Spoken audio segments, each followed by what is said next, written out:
Okay, this is where I review Indiana Jones and the Dial of Destiny. Let's just get into it. First of all, I just came from the screening on Thursday night. I'll tell you what. Let's go over a few things. First of all, I've got my action figure right here, and of course, Life Indiana Jones. Had to pick that up for the collectibles part. So the movie itself, well, this is non-spoilers, so these are my impressions. These are my impressions as I've just seen it. I'll say overall a very solid film. I'm satisfied. There is actually two Beatles connections now to the Indiana Jones franchise. First connection, Temple of Doom, released in 1984. That was being filmed at Elstree Studios in 1982 and 1983 as the follow-up to Raiders of the Lost Ark. Another film that was filming next door, you guessed it, Give My Regards to Broad Street. So, Paul McCartney and Harrison Ford, along with Steven Spielberg, got to meet at that point. Although when Indiana Jones and Temple of Doom came out, that made just a little bit more money in 1984 than Broad Street, much as I love both films. So this film itself, non-spoiler reviews. First of all, if everybody's enjoying the content, make sure to give a thumbs up, like, and subscribe. I have to shout out somebody who was in costume, actually at the screening tonight when I saw it. Shout out to Donnie. I gave you the card. I hope you look around the channel and enjoy it. He did the full Indiana Jones costume. It was very cool to see. I was like, hey, great costume, man. We got to talk a little bit afterwards.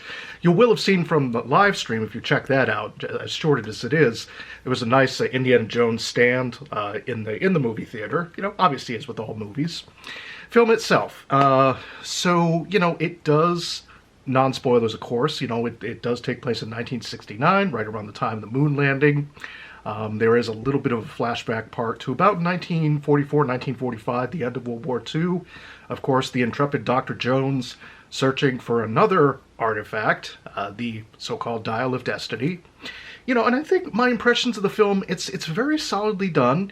My immediate impressions, I think it's definitely a step up from the Kingdom of the Crystal Skull.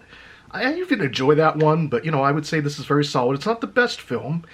Certainly that could probably go to either Raiders of the Lost Ark or Last Crusade, as it were. But I thought, very solidly done. I would give it an overall good to great. I would give it a B on the American grading scale.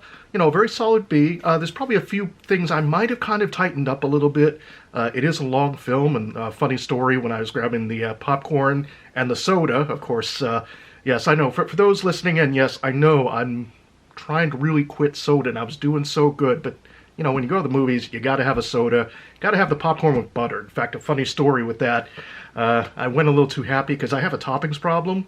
My folks will know exactly what I'm talking about. So putting more and more and more, I set it right near the seat, and it kind of leaked. I mean, I cleaned up everything I could and put it in the trash because I'd like to think I'm a fairly decent human being and not just gonna leave it. But the stain on the ground, well, they'll probably have to mop it up. But a little too much buttery topping.